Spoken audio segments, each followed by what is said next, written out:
La provincia de Málaga y la capital registran este jueves un descenso en la incidencia acumulada. Son ya varios los días en los que se registra ese descenso por cada 100.000 habitantes en los últimos 14 días. Al igual que el miércoles, ha habido que lamentar 6 fallecidos en nuestra provincia. La capital continúa también descendiendo el número de casos, también por debajo de los 1.000. Con lo cual, bueno, pues de momento no se van a aplicar esas medidas restrictivas que impiden la circulación libre de las personas entre las 2 y las 7 de la mañana. Este jueves el número de contagios por COVID ha aumentado ligeramente, 873 por los 822 del martes. Y el número de ingresos hospitalarios en la actualidad, o sea, hay a día de hoy 503 personas hospitalizadas. Hay que decir que en las últimas horas han ingresado en los hospitales malagueños 31 personas, 9 de ellas en la unidad de cuidados intensivos, donde actualmente hay cerca de un centenar de personas ingresadas.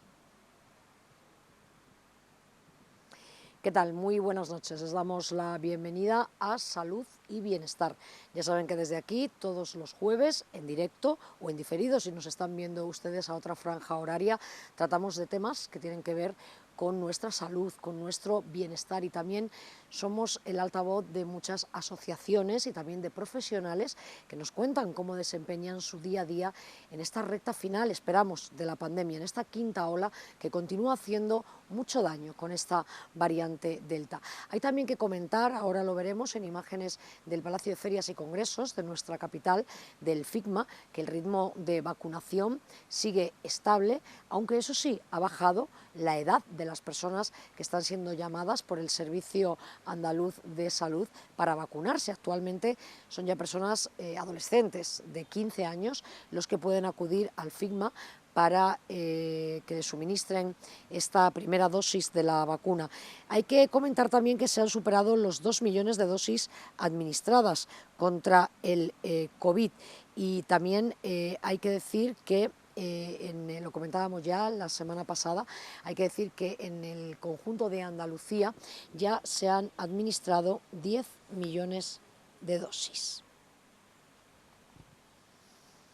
¿Y qué les parece si les mostramos ahora, aunque sea a través de una foto, cómo va a quedar ese ansiado tercer hospital? Una infraestructura que llevamos los malagueños mucho tiempo esperando. Vamos a pedir a los compañeros que nos la pongan, fíjese, ahí la tenemos.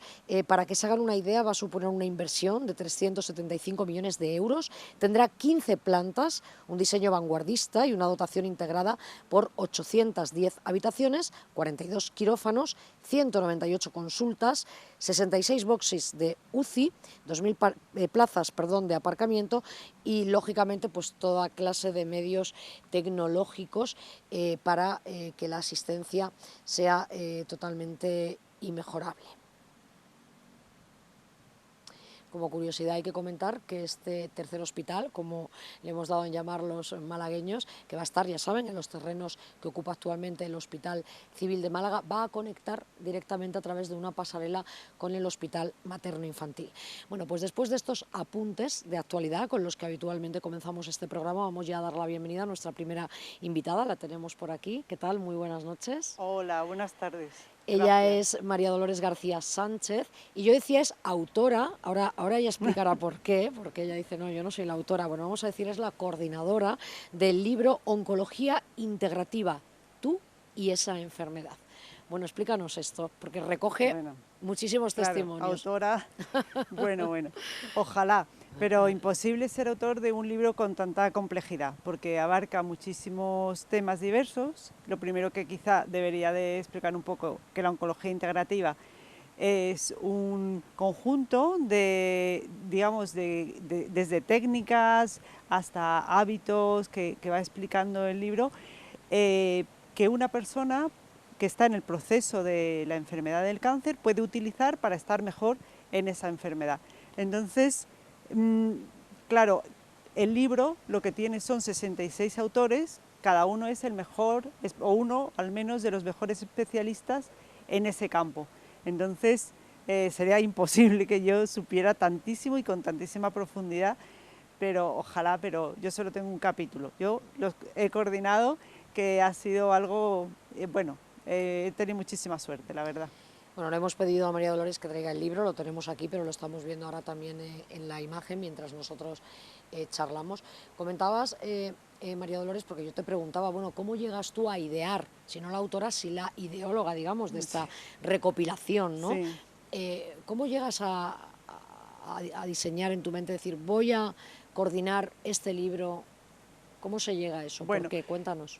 yo creo que es cuando ves una necesidad. Entonces, bueno, yo estaba muy ligada al estudiar medicina china, trataba mucho con pacientes y que estaban también en el proceso oncológico y he pertenecido a asociaciones vinculadas a la oncología. Entonces, yo veía una necesidad continua de los pacientes por saber qué técnicas, qué podían hacer ellos en la alimentación, qué podían hacer ellos en el ejercicio físico o qué terapias o ejercicios de mente-cuerpo podían hacer para sentirse mejor y no tenían una referencia un manual donde lo abarcase todo con evidencia científica. Y esa necesidad era continua. ¿Y yo dónde puedo encontrar y cómo me informo? Claro, la gente pues no tenía a su disposición un manual donde pudiera más o menos conocer todo, o por lo menos la mayoría de las cosas. Hay que recordar que el cáncer, bueno, pues esta terrible enfermedad tiene muchas fases, que eso también es importante destacarlo, ¿no? Porque está desde la fase en el momento que te enteras de que tienes la noticia, que es un momento pues bastante duro, y también es cierto que muchas veces recurrimos a informaciones que no están contrastadas y que muchas veces hacen más mal que bien, ¿no? Es un poco esa la idea, es tratar de que la gente llegue a una información, digamos, fidedigna y con respaldo, y no, digamos, no tanto esta búsqueda en Internet, que por otro lado es lógica, porque cuando una persona está en ese momento necesita saber y es importante, ¿no?, que le den ese conocimiento. Las personas que nos están viendo a lo mejor se preguntan, ¿este libro va orientado a la prevención del cáncer? ¿Va orientado a cuando uno ya sabe que tiene esta enfermedad? Desgránanos un poco. Sí. Bueno, en realidad es más bien para el paciente. Es muy raro, por lo menos en mi experiencia, que una persona justamente diagnosticada busque esa información, busque ese complemento. Ya, digamos, está en varias fases de quimio, incluso ha acabado con la radio, y cuando se ve esa necesidad de, ahora su cabeza parece que está más tranquila y necesita saber más y ver qué puede hacer para estar mejor. También tiene a lo mejor un poco más de ansiedad o tiene un poquito ya de efectos secundarios de la quimio y ahí es cuando necesita saber más, ¿no? Entonces, para el paciente oncológico y para el superviviente, pero el libro tiene capítulos muy diversos, no solo para el superviviente. Y hay capítulos, por ejemplo, yo le recomendaría a todo el mundo los últimos capítulos del libro, porque son preciosos y fascinantes, y te quita un poquito incluso el miedo a la muerte. Son muy, muy interesantes. Y también te hacen disfrutar un poquito más de la vida incluso, ¿no? Y también pues hay para un capítulo sobre medicina de familia, para el médico de familia, otro capítulo para enfermería en oncología integrativa, de arquitectura también, porque el entorno donde se hacen las pruebas de diagnóstico también son importantes y puede servir de referencia para arquitectos que diseñen hospitales. También hay otro capítulo, por ejemplo, de sexualidad, en fin, que ya es para el superviviente más y para la persona que acompaña y que cuida del paciente también. El libro es bastante amplio, pero sobre todo es para el paciente oncológico en un por lo menos 88%. Sabemos que en este libro han colaborado muchísimas eminencias, personalidades destacadas, ¿no?, del mundo del cáncer. ¿Cómo has conseguido reunir a toda esa gente? Vamos, ni yo me lo creo, no lo sé. Pero la verdad es que al principio intenté tirar de gente conocida que me pudiese ayudar, pues en yoga de aquí, de la zona y así, y no tenía mucha suerte. Y entonces en un momento dado decidí esto de, bueno, ¿y qué tiene y por qué no intento llegar al primero, a la persona que yo más valoro en esta temática del mundo? Digo, bueno, no me va a contestar, ni mucho menos. Y mi sorpresa increíble fue que gente que yo admiraba desde hace muchísimos años, que tiene libros, que tiene publicaciones científicas a parar un tren, estamos hablando de 6.000 publicaciones, cosas bárbaras, y me contestaban y me decían sí, teniendo en cuenta que no iban a cobrar un duro, ni por hacer el capítulo, que no se cobra nada, ni por la venta del libro, que los autores ni la coordinadora cobramos por ello, sino que el dinero es a una fundación benéfica vinculada al cáncer. ¿Qué te parece? Porque bueno, todos sabemos que hay multitud de terapias alternativas, pues para todas complementarias. Complementarias, bueno, alternativas. Sí, es que en España esto hay que comentar. Explícalo. Sí, en inglés normalmente la gente dice complementaria y alternativa de igual modo, y en el Ministerio, digamos, de Salud de Estados Unidos se utiliza lo mismo una cosa que otra, pero en España alternativo tiene una connotación de negativa. O una cosa o la otra. Es que precisamente quería ahondar en eso, porque aquí, que es como decimos, pues como se conoce lo de las terapias alternativas, hay mucha controversia, ¿no? Sí. Entonces, me gustaría que explicaras. Esa controversia ha devenido bueno, empezaron con las campañas del año 17-18, unas campañas en televisión que hubo, ¿no? Y a partir de ahí la gente empezó a desinformarse un poquito sobre ese tema. Pero en verdad, pues la medicina integrativa nunca promueve, y ningún médico integrativo que yo sepa se le va a ocurrir promover que deje los tratamientos convencionales. Eso está como, es de otra onda, ¿no? Y en todo caso, nosotros, vamos, la mitad, no, pero hay muchos de los autores que son oncólogos, de hecho, ¿no? Sí, por eso te decía, para diferenciar lo que puede ser una terapia alternativa, que es lo que estábamos hablando, a lo que puede ser una terapia que complementa, ¿no? Sí. A la medicina convencional. En todo caso, el libro parte de terapias que tienen suficiente investigación previa, con resultados interesantes, no cosas novísimas que no tienen investigación previa. Y aún así hay cosas con investigación que no están en el libro, pero es que no cabían, porque ya con lo que pesa ya es suficiente.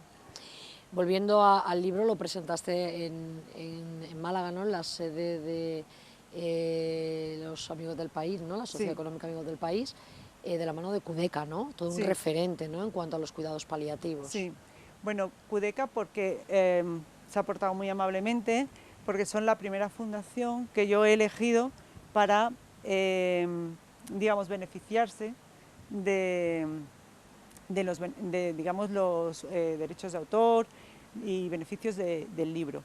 Entonces, porque Cudeca, desde mi perspectiva, desde hace años que la sigo, que es una fundación que hace un trabajo muy, muy importante con pacientes a nivel de paliativos en la parte final de su enfermedad. Vemos aquí que también ha colaborado Proteo, no sé si es que podemos encontrar ahí el libro. Sí, efectivamente. Proteo ha colaborado, bueno, todo el mundo en Málaga sabe que desgraciadamente tuvo un incendio y que ahora están tratando de reconstruir como sea, y para mí es otra catedral del conocimiento donde siempre hemos podido, además es una familia estupenda y buenísimos, y bueno, pues intentemos que ayudar un poquito también a Proteo comprando el libro allí y que ellos también saquen un poquito para ver si conseguimos otra vez esa librería, ponerla bien grande. Vamos a recordar que, bueno, afortunadamente Proteo, con los clientes que tiene tantos años y tan fieles, queda mucho por hacer, como decía Jesús el otro día que estuvimos con él, pero que pueden seguir también adquiriendo los libros, además de por internet, lógicamente, en el nuevo local que está justo frente al que se quemó, ¿no? Que es en calle Álamos, ¿no? Que siguen allí funcionando. Me gustaría también preguntarte, nuestro país, ¿cómo estamos en cuanto a conocimiento de la importancia que tiene este tipo de terapia integrativa y complementaria? Vaya preguntita. Fatal, ¿no? Por la cara que pones, me parece que mal, ¿no? A ver, yo estoy un poco apenada en este sentido, porque ahondando en el conocimiento de lo que trabajan en los hospitales de cáncer, por ejemplo, de Estados Unidos, de otros países, Reino Unido, Francia, Alemania, etcétera, pues el trabajo que se hace allí es completamente diferente. Es muy, muy habitual que un hospital de cáncer, como es Sloan Cancer Center bueno, en fin, los hospitales, la Clínica Mayo, los hospitales principales tienen su servicio de oncología integrativa, y es muy habitual que se combine en todos o muchos de los pacientes, ¿no? Para tratar su ansiedad, para tratar muchos dolores, en fin, para tratar muchos aspectos. Y aquí eso, mis nietos, a ver si lo ven, pero creo que va demasiado lento. Entonces esto es un poco triste en ese sentido, ¿no? Y no solo eso, sino que se divulga desde ciertas instituciones públicas información que no es que no está contrastada, y entonces pues dice, es sorprendente, hay intereses, no se sabe, pero estamos un poquito, en ese sentido estamos un poquito atrasados respecto Me a otros gustaría países. preguntarte, aprovechando que estás aquí, bueno, y todo tu trabajo, no solo del libro, de la coordinación de este manual, digámoslo así, ¿no? Porque a fin de cuentas pues, es un Sí, manual muy sí, útil sí. para las personas que sufren esta enfermedad, para el entorno sociosanitario, incluso para sus familias, ¿no? Y las personas que las cuidan. Pero por la actualidad sí me gustaría preguntarte también cómo has vivido tú toda esta pandemia, ¿no? Porque sin duda, o qué reflexión puedes hacer, ¿no? Sobre las consecuencias, ¿no? Que está teniendo a nivel de la salud, ¿no? También no sé si podemos también ampliar estas terapias integrativas a todo lo que estamos viviendo, ¿no? Bueno, es una pregunta extensa, ¿vale? Ya, ya. Entonces, yo creo que esta pandemia a nuestra generación nos ha cogido totalmente a contrapié, porque además ya vivíamos en una cultura de la comodidad y nos ha sorprendido muchísimo. Luego tenemos el tema de la vacuna, que en fin también es otro tema de debate amplísimo. Bueno, yo pienso que la vacuna está ahí, mal que bien, pero está haciendo su trabajo. Y respecto a las consecuencias de la salud, son muchísimas, pero muchísimas. Incluso vamos al cáncer, que es donde me voy a limitar. Actualmente hay un 30% de cáncer que están en la calle, paseando su cáncer por la calle, que no están diagnosticados, porque la gente, o bien porque se ha generado cierto retraso, pero sobre todo por miedo a ir a hacerse las pruebas al hospital, no han ido y no se les ha diagnosticado. Entonces nos vamos a encontrar en un tiempo con un problema serio de salud, porque es que hay muchísimos casos de cáncer que no están diagnosticados y están en la calle. Y eso sí que también es un problema, digamos, que deriva del COVID, ¿no? Y como ese, pues hay un montón. Yo creo que es algo, una mala suerte, pero bueno, también el humano lleva sufriendo ese tipo de cosas desde siempre, ¿no? Pero pensábamos que eso ya no iba a pasar más, ¿no? Ahí estuvo nuestro orgullo, un poco equivocado. Me gustaría preguntarte dentro de, bueno, oncología integrativa, repetimos tú y esa enfermedad. Entiendo que los aspectos psicológicos del enfermo son muy importantes también. Sabemos que el COVID ha sido un auténtico rodillo para Sí. el coco, bueno, de cualquier persona, pero más para las personas que sufren una enfermedad crónica como puede Sí. ser el cáncer, ¿no? Es importantísimo el estado mental de la persona en su proceso, ¿no?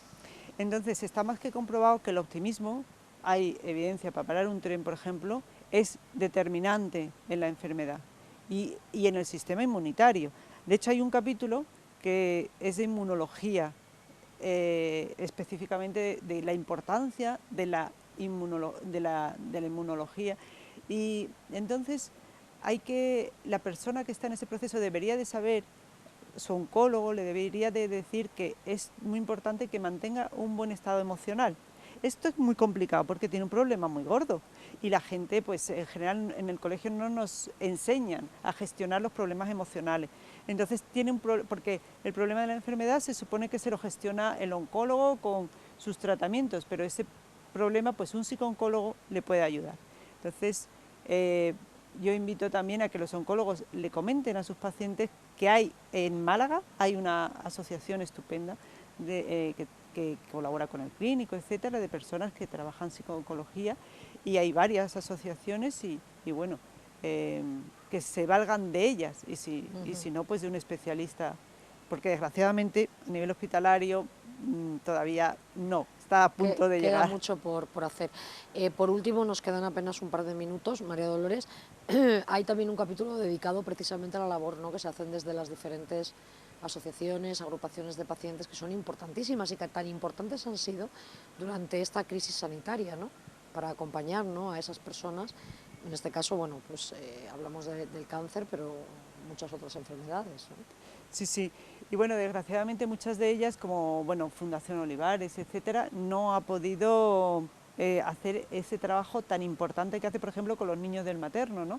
Entonces, aparte, como hablabas antes muy bien, los efectos que ha tenido la pandemia son infinitos, porque, por ejemplo, estos niños que han tenido la desgracia de tener la enfermedad al mismo tiempo que estaba la pandemia, no se han beneficiado de todos los aportes que le daba, por ejemplo, Fundación Olivares. Entonces han estado más solos, han estado a lo mejor más inquietos, porque las fundaciones hacen un trabajo, bueno, espectacular, impagable, impagable. Pues te queremos dar las gracias por habernos visitado, enhorabuena por este libro, les recuerdo, Oncología Integrativa, tú y esa enfermedad, en el que se recogen los textos de referencia internacional de expertos, de 66 expertos de referencia internacional en el ámbito de la oncología, un libro muy útil para aquellas personas que tengan que pasar por el trance de esta enfermedad, pero también para todo lo que les rodea, ya sean familiares, también cuidadores o incluso también personal sanitario y sociosanitario que esté en contacto con la enfermedad. Muchísimas gracias por la visita y recordamos que lo pueden encontrar en Proteo, ¿no? Sí, gracias a vosotros por invitarme, muchísimas gracias, ha sido un placer absoluto estar aquí, gracias. Gracias a ti. Y bueno, pues despedimos así a María Dolores García Sánchez, y nosotros vamos ahora con un pequeño apunte también de actualidad. Esta misma mañana hablábamos con el presidente del Colegio de Farmacéuticos de Málaga. ¿Por qué? Bueno, pues ya saben ustedes que hace unos días empezaron a vender estos autotest de diagnóstico del COVID, test rápidos, y bueno, pues hay un poco de polémica. ¿Por qué? Bueno, pues lo explicamos rápidamente, porque si ustedes van a la farmacia por en torno a 8 euros y compran este test, se lo llevan a casa, se lo hacen, pero claro, ese test, ese resultado no sirve para a lo mejor pues acceder a un local de ocio nocturno, o para ir a un campamento de verano, o para viajar. Otras comunidades, como por ejemplo Aragón, se han llegado a un acuerdo con las autoridades sanitarias para que los farmacéuticos, como personal sociosanitario, pues pueda dar ese certificado. Entonces sí sería más útil.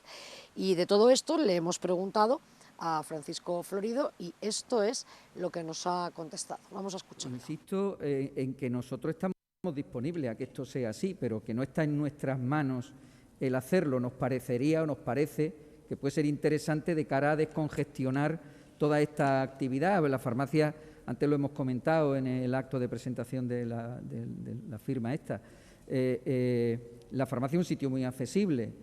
En Málaga hay 680 farmacias. Los hospitales públicos están saturados de gente demandando PCR, gente enferma. Pensamos que puede ser una manera de descongestionar el servicio público, la información de este certificado, pero insisto, se tienen que dar las garantías para que se pueda hacer en la farmacia. Es decir, yo como farmacéutico, como profesional, yo tengo que cerciorarme de que el resultado es el que es, más allá de la garantía, eficacia, etcétera, del material, de los productos sanitarios que se están vendiendo. Pues se han distribuido en toda Andalucía 200.000 test, este tipo de test, de autotest, vamos a llamarles así, y en Málaga en la primera semana se han vendido en torno a 40.000. Ya saben que el precio oscila más o menos en los 8 euros. Vamos a ver a través de este rápido reportaje cómo funciona. Sonarse bien para tener bien limpia la nariz y comenzaremos a hacer el test. Verás que viene una solución de extracción que vamos a introducir en este tubo. Lo introducimos y lo dejamos ahí, quieto parado. Cogemos el hisopo, que es el palito famoso. Importante, abrirlo por la zona donde no está el textil. Y lo vamos a introducir en la fosa nasal. Una vez que lo introducimos, tienes que girar 3-4 veces y dejarlo unos segundos. Sacamos y repetimos la operación en la otra fosa nasal. Perfecto. Perfecto. Todo entero. Buenas, vengo. Buenos días. Vale. Hola, buenos días. Venía por un test para la detección del COVID. Sí, claro, ¿es para ti? Sí. ¿Sabes cómo funciona o prefieres que te lo explique? Pues mira, he visto algo, pero si me lo explicas mucho mejor. ¿De acuerdo?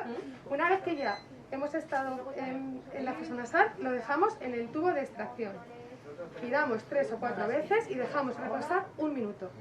Pasado este minuto, cogemos el tubo de extracción y presionamos sobre el hisopo, que es sobre la zona textil. Un poquito así y desechamos el hisopo. Tubo de extracción, presionamos para que quede bien empapado y luego lo ponemos en el test. Importante, 3 gotitas sin burbujas y esperar 15 minutos. Aquí, importante, hisopo. 3 gotas, importante, 3 gotas y abrirla por la zona que no tiene el textil, ¿de acuerdo? Cerramos el tubo de extracción y depositamos 3 gotas sin burbujas sobre el test. Esperamos 15 minutos y ya tendrías tu resultado. Que ha salido publicado en el BOE, así lo hemos comunicado a todos los farmacéuticos. Por lo tanto, desde hoy es ya totalmente legal la venta y la adquisición por parte de los ciudadanos de este tipo de test. ¿La operación? Sí. Hola, ¿qué tal? Buenos días, venía a buscar un test para el COVID. Muy bien, ¿es para ti? Pues tienen una fiabilidad, están autorizados por la Agencia Española del Medicamento y por la Agencia Europea. Por lo tanto, estamos hablando de más de un 96-97% de seguridad.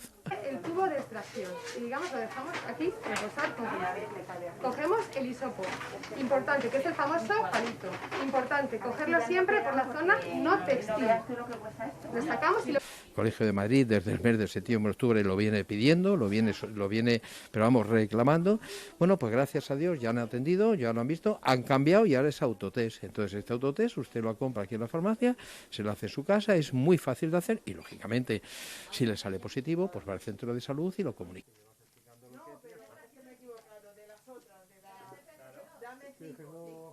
Y con la garantía de que este test está avalado, tiene su propio código nacional y pues si fuese poco en la dispensación, bueno, pues interviene un profesional sanitario como es el farmacéutico. Yo creo que la mayoría que me han preguntado, por ejemplo, estos días es gente pues a partir de 30 años, 25 30, que se van a ir con sus padres de veraneo, con sus abuelos y por seguridad se lo quieren hacer. También gente, pues eso, sobre los 40, por ahí, 40, 50 años, que tienen hijos, que los dejan con los abuelos. Esas son las consultas que más frecuentes hemos tenido. Me parece que es una cosa más que nos ayuda a todos y que nos beneficia.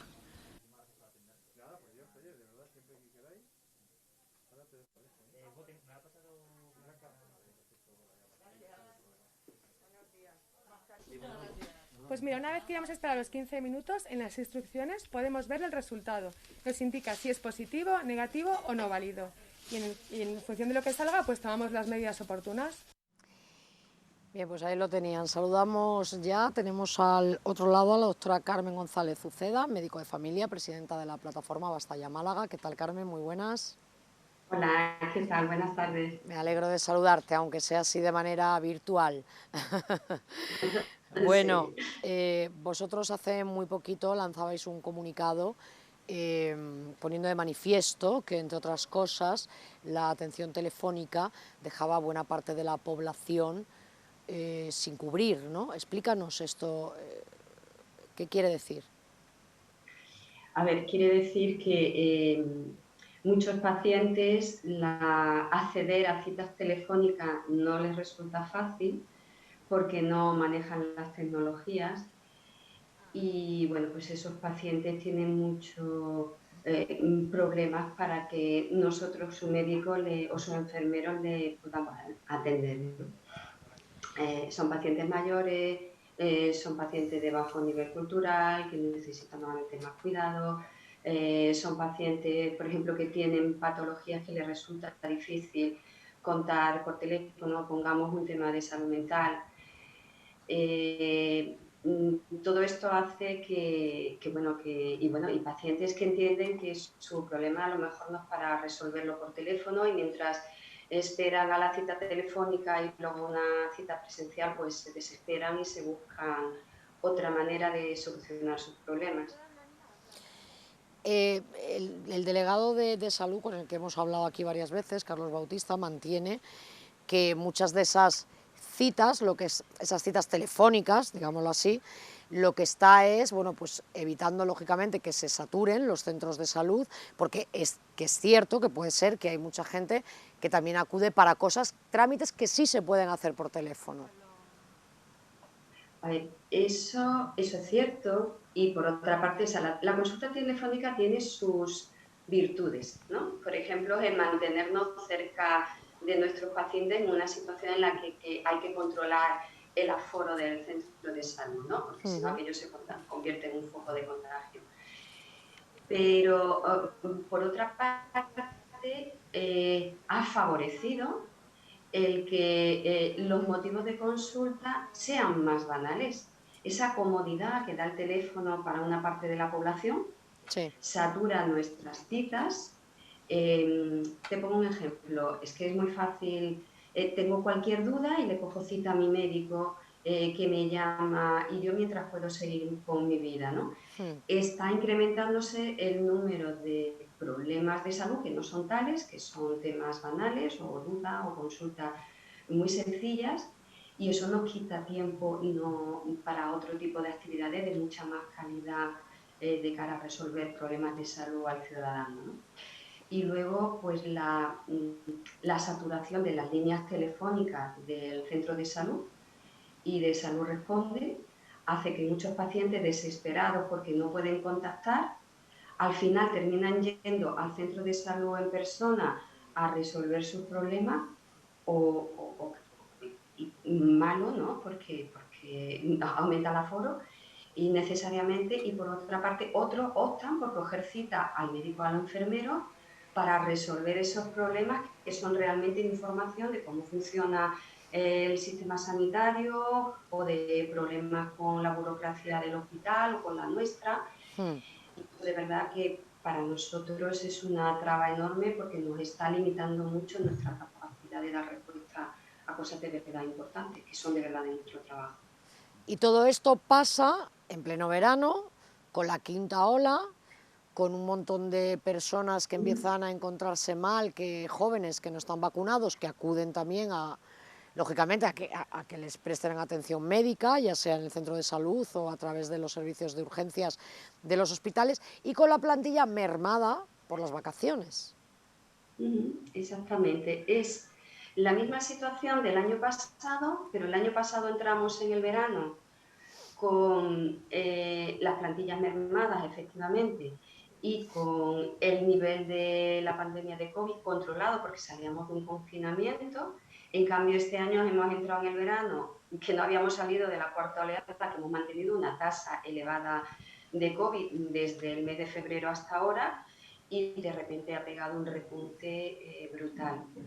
Estamos saturados, y además tengan en cuenta que la atención primaria es la que hacemos los diagnósticos y seguimos a los pacientes y hacemos el tratamiento de todos los que no necesitan ingreso hospitalario y filtramos hacia el hospital, y somos los que vamos conteniendo la pandemia y aislamos a todos los casos y los contactos para intentar frenar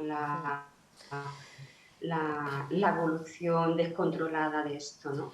Carmen, pensábamos que el verano pasado era...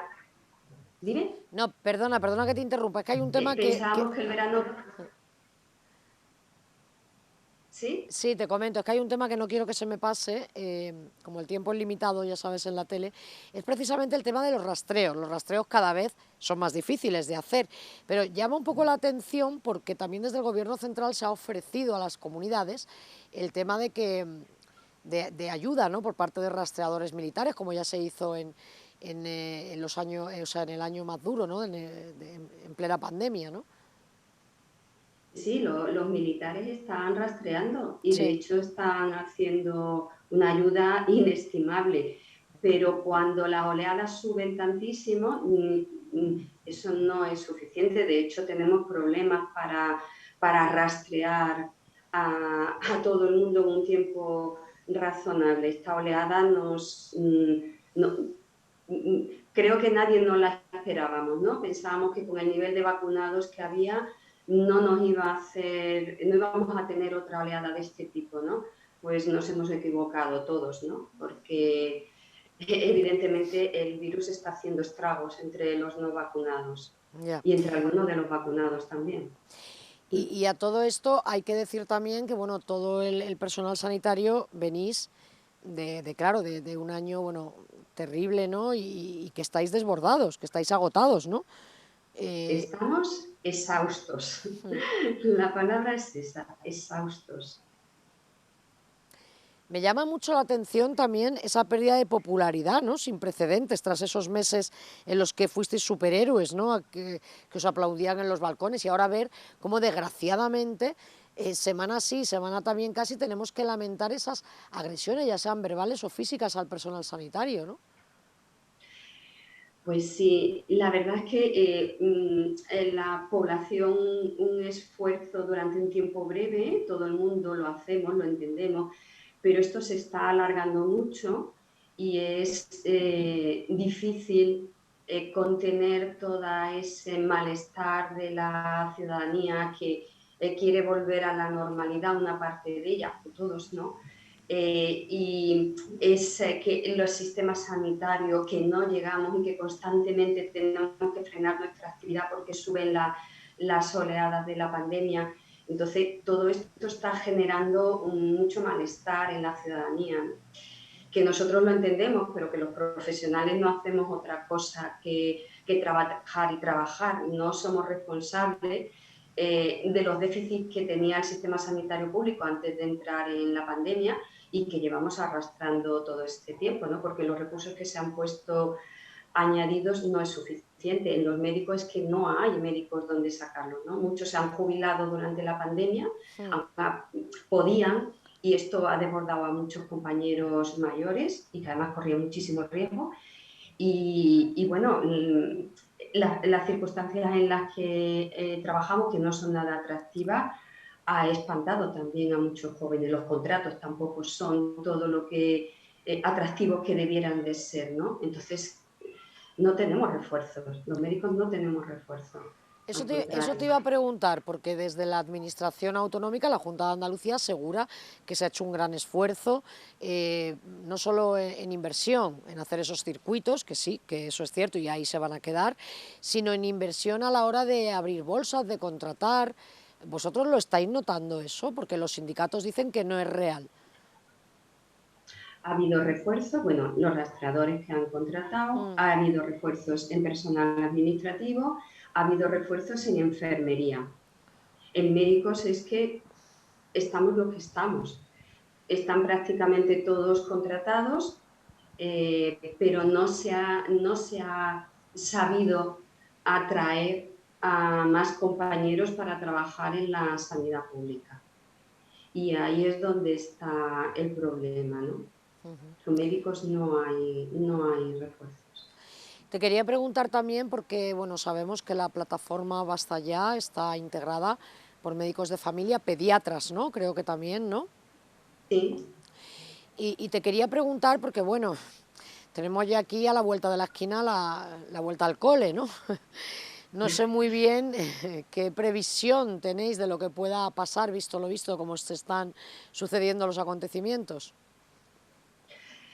Pues mira, esperamos que el ritmo de la vacunación sea rápido y que para cuando empiece el colegio esté prácticamente gran parte de la población mayor de 12 años vacunada y eso ayude a controlar el nivel de la pandemia y a ver si se aprueban las vacunas para menores de 12 años y se prosigue vacunando a la población de esta forma.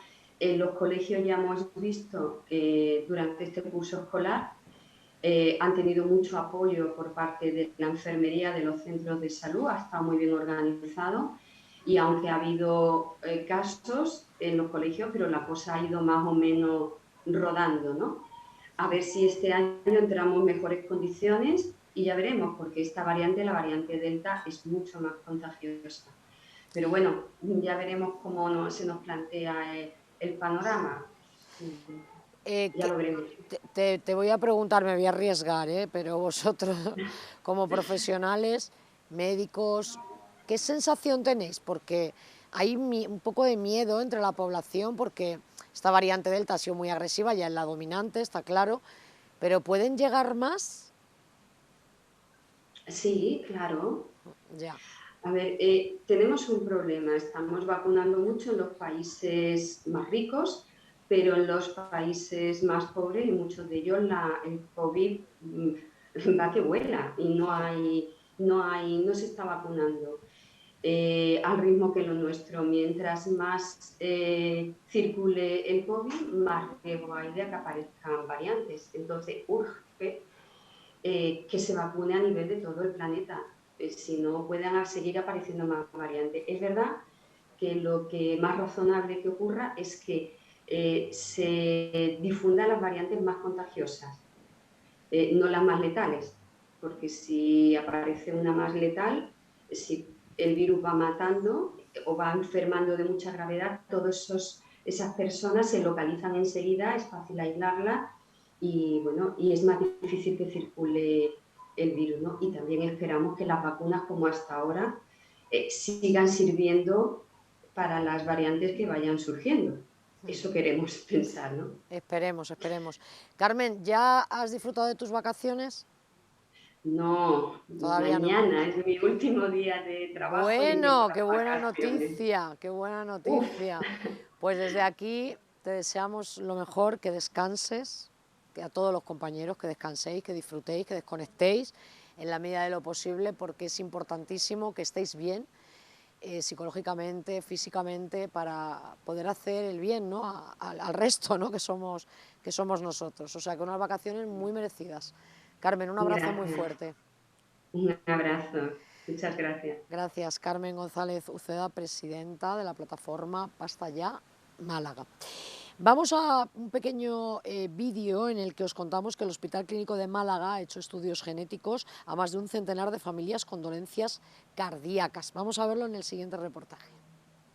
Bueno, yo creo que sobre todo lo que se nos da por un lado es una garantía de calidad en la atención a este tipo de patologías, que son patologías que precisan de cierto nivel de expertise a la hora de abordarlas, sobre todo desde el punto de vista genético, pruebas complementarias, valoración de pronóstico, y sobre todo yo creo que eso nos da un respaldo importante a toda la unidad, que es una unidad multidisciplinar, donde colaboran no solamente cardiólogos clínicos, sino también pues, electrofisiólogos, hemodinamistas, el personal de enfermería, es decir, todos tienen un papel fundamental en que se vaya desarrollando una atención adecuada a este tipo de patología.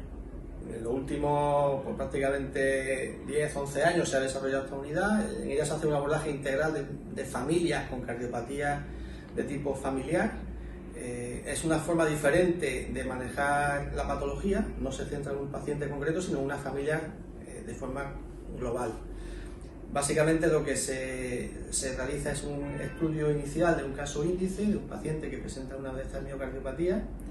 En él se realiza un estudio genético, y ese estudio genético, cuando da el resultado de que es positivo para una mutación relacionada con este tipo de cardiopatía, lo que nos permite es realizar un diagnóstico en cascada del resto de familiares de primer grado, ascendientes, descendientes, hermanos, de manera que podemos realizar un diagnóstico precoz de cardiopatía en aquellos que portan este tipo de mutación, y en aquellos que no la portan lo que podemos es descartar que vayan a presentar la enfermedad, y por consiguiente tenemos que hacer un seguimiento periódico que sí que nos obliga en caso de que presenten una mutación. Y luego por otro lado también nos permite darle un consejo genético acerca de la posibilidad o probabilidad que tienen de transmitir este tipo de mutaciones a sus descendientes, e incluso se les oferta también la posibilidad pues, de realizar en el futuro, si dicen tener descendientes directos, por una selección embrionaria, de manera que se pueda evitar el desarrollo de la enfermedad en el resto de descendientes a partir de ese momento. Enhorabuena por ese trabajo de cardiología en el Hospital Clínico. Nosotros vamos ahora a saludar a Martín Durán, presidente de la FOAM, Federación de Organización Andaluza de Mayores, y hemos querido charlar con Martín porque en esta quinta ola, las residencias malagueñas se han dado más casos quizá de los que se esperaban, y sin duda esto es una muy mala noticia, ¿no? Que se den estos casos en las residencias de Málaga, lógicamente, y de toda Andalucía y de todo el país. Martín, muy buenas noches.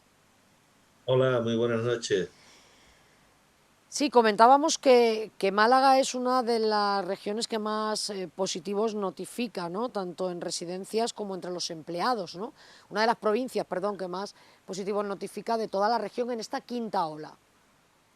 Pues sí, desgraciadamente es así. Normalmente lo que sucede en la residencia es un reflejo de lo que sucede en la población en general. Y en esta quinta ola, como todos sabemos, desgraciadamente Málaga se está viendo muy afectada. Quizás, bueno, como es una población muy turística, a lo mejor eso influye, la verdad es que no lo sé, que pueda influir me imagino que sí, el desplazamiento de personas, el que haya muchas personas, en fin. El caso es que Málaga, es verdad que en esta quinta ola se está viendo un poquito más afectada que el resto de las provincias andaluzas. Eso sí, hay que decir que algunos de estos mayores que se han reinfectado, había algunos que no estaban vacunados y bueno, o sea, te digo, en la primera ola, perdón, y en esta ola sí que están cursando la enfermedad de manera más leve, ¿no? Sí, afortunadamente las vacunas se han notado de una forma extraordinaria, vamos. Mm. Yo creo que si esta quinta ola, con esta mutación del virus, con la variante Delta, que comúnmente se le denomina la variante India, nos hubiera cogido sin vacunar, yo creo que esto hubiera sido apocalíptico, de verdad, porque este virus es muchísimo, esta variante, perdón, es muchísimo más contagiosa que la primera que tuvimos, que padecimos durante la tercera y cuarta ola, las tres primeras, la cuarta también, y afortunadamente también es mucho más contagiosa, pero también tiene menos grado de mortalidad. Las vacunas están ayudando muchísimo, porque las vacunas, como todos sabemos, no impides que te contagien y tampoco impides que tú contagies, le transmitas el virus a los demás. Pero sí es verdad que es una barrera para tu contagio. Las personas vacunadas se están contagiando menos que las que no lo están. Y además, cuando se contagian, cursan la enfermedad, cursan el contagio vamos, las consecuencias son mínimas. De hecho, en las residencias de mayores, que están todos los residentes vacunados, afortunadamente la mayoría de ellos se están dando de forma asintomática. Se descubre que están contagiados porque en el momento, normalmente el contagio viene a través de un trabajador que manifiesta que está contagiado y entonces, claro, se le hace un muestreo a todas las personas que han estado con él, ¿no? Claro. Entonces, al hacerle este muestreo es cuando se detectan que estas personas están vacunadas, porque es que no, afortunadamente, como vuelvo a repetir, el 90% están asintomáticos totalmente, cosa que era impensable durante las 4 primeras olas, vamos. Y hospitalizados, pues la verdad es que hay muy poquitos hospitalizados. O sea que afortunadamente las vacunas se han notado muchísimo en la residencia. Te quería preguntar precisamente el tema de las personas que trabajan en las residencias de mayores. Se habla ahora también de que se haga o sea, que se les hagan test, ¿no? Semanales, ¿no? Para Bueno, verificar, sí, ¿no? Que estén libres de virus, ¿no? sí, Del virus. vamos a ver. Yo creo que este tema es muy importante. Mm. En Andalucía, actualmente, hay un 2,7% de trabajadores que trabajan en residencia, de personal que trabaja en residencia, que no se han vacunado. No se han vacunado porque no han querido, porque como todos sabemos, cuando se empezaron las vacunaciones en la residencia, que fue a finales de diciembre, se vacunaba tanto a los trabajadores como a los residentes. Es decir, que estos trabajadores, como nadie se les puede obligar a vacunarse, pues ellos estaban en su derecho de no hacerlo.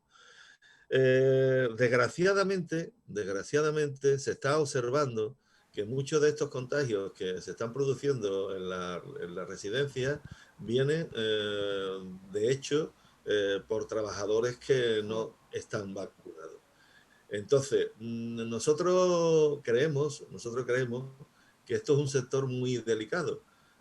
Estamos hablando de personas que han sido y siguen siendo muy vulnerables, eso no se puede olvidar, ¿eh? Claro. Este sector, que no se nos olvide, que sigue siendo un sector muy vulnerable para este virus. Entonces, nosotros creemos, nosotros respetamos muchísimo la libertad individual de las personas, pero creemos que hay determinadas ocasiones, que hay determinados casos en lo que hay que anteponer el bien común, y en este caso de una población tan vulnerable como de la que estamos hablando, sobre esa opción personal o esa libertad personal de vacunarme o no vacunarme. Nosotros creemos, y así se lo hemos trasladado a la Junta de Andalucía, que todas las personas que trabajen en una residencia de ancianos deben de vacunarse. No lo decimos porque sí. Hay un informe del Centro Europeo de Prevención y Control de Enfermedades, que es el que lleva a nivel europeo todo el control del coronavirus, el de las residencias también, y recientemente, desgraciadamente, estos aumentos de contagio en las residencias no solo se están dando en Andalucía ni en España, se están dando en toda Europa. Entonces, este centro ha hecho un estudio a nivel europeo y el día 27 de julio publicó un informe de lo que estaba sucediendo, de por qué estaba sucediendo y las soluciones que ellos daban. Y una de lo que ellos han detectado, pues es lo que estamos diciendo, que muchos de estos contagios se están produciendo por trabajadores que no se han vacunado. Y entonces lo primero que ellos aconsejan en este informe es que esos trabajadores obligatoriamente deberían de vacunarse. Hay preocupación con estos titulares, ¿no? Pues que vemos, ¿no? Esta quinta ola tan letal, ¿no? Que también que sigue matando a gente, vamos a recordarlo, que no, que muchas personas, el ritmo de vacunación va bien, pero que no hay que olvidar que sigue muriendo gente, que sigue habiendo gente en el crítico, en estado crítico. Entonces hay preocupación entre muchos familiares por este tema, ¿no? Mire, yo le comento una cosa. A mí me sorprende mucho y me llama mucho la atención cuando se habla de cuando lleguemos al 70% de vacunación alcanzaremos la inmunidad del rebaño. Mire, la inmunidad del rebaño no se va a alcanzar ni aunque lleguemos al 100%, aunque todos estuviésemos vacunados, el 100% de la población, seguiría habiendo gente ingresada en los hospitales y seguiría habiendo gente que se muere por el coronavirus. Evidentemente, muchísimo menos que ahora. Mientras la vacuna no encontremos una vacuna, un medicamento que sea esterilizante, es decir, que mate el virus, desgraciadamente eso no va a parar. Porque como he dicho antes, la vacuna no te protege de que si coges la infección, pues puedas desarrollar la enfermedad de una forma más leve, como se ha demostrado en la residencia. No tiene nada que ver la situación actual de la residencia a la que hemos tenido. Además, le puedo decir una cosa, en el último informe que ha presentado la Consejería de Salud al Consejo de Gobierno de la Junta de Andalucía, que es de fecha 3 de agosto, ellos semanalmente presentan unos informes con una información sobre la situación de la residencia. Ahí se recogían que actualmente en Andalucía hay en la residencia de mayores, siempre hablando de residencia, había 422, en ese momento había 422 residentes contagiados. Mire, nosotros hemos llegado a tener en Andalucía hasta cerca de 4.000 contagiados en las residencias. Pero es que además, ahora mismo, de estos 422 que están contagiados, el 90% son asintomáticos. Es decir, el nivel, también tenemos el dato de hospitalizados. El dato de hospitalizados ahora mismo de estos 422 son 40. Mire, en la época pasada, cuando no se vacunaba antes de diciembre, cuando no se vacunaban a la gente, los que estaban hospitalizados no eran 40, se contaban también por miles, 2.000, 1.000 y pico. O sea que la vacuna ha demostrado su efectividad. Y por lo tanto, yo recomiendo a todo el mundo que se ponga la vacuna porque es que tenemos el ejemplo de la residencia. Martín, perdona que te interrumpa porque nos quedamos prácticamente sin tiempo y hay un tema. Yo quiero despedirte, pero hacerlo con unas imágenes de positivismo, porque vamos a ver a unos mayores bailando en un guateque, en una iniciativa que ha puesto en marcha la Diputación Provincial de Málaga para los pueblos de la provincia, porque queremos hablar de las residencias, queremos hablar del COVID, pero queremos hablar también de lo importante que es ahora que estos mayores que tan mal lo han pasado durante este año, les apoyemos, les hagamos sentirse bien, les hagamos bailar, reírse, salir por ahí. Y yo creo que esta vacuna del optimismo también es importante, Martín. Evidentemente, es importante. Los familiares, los familiares, que no nos olvidemos los familiares de las personas que tenemos en la residencia, que lo necesitan muchísimo. Claro que sí. Pues nosotros, Martín, con estas imágenes de ese guateque de los mayores de la provincia de Málaga, en este caso, te damos muchísimas gracias a la Federación de Organizaciones Andaluzas de Mayores. Gracias por toda esa información. Martín Durán, muchas gracias. Un abrazo. Muchas gracias a vosotros. Un fuerte abrazo.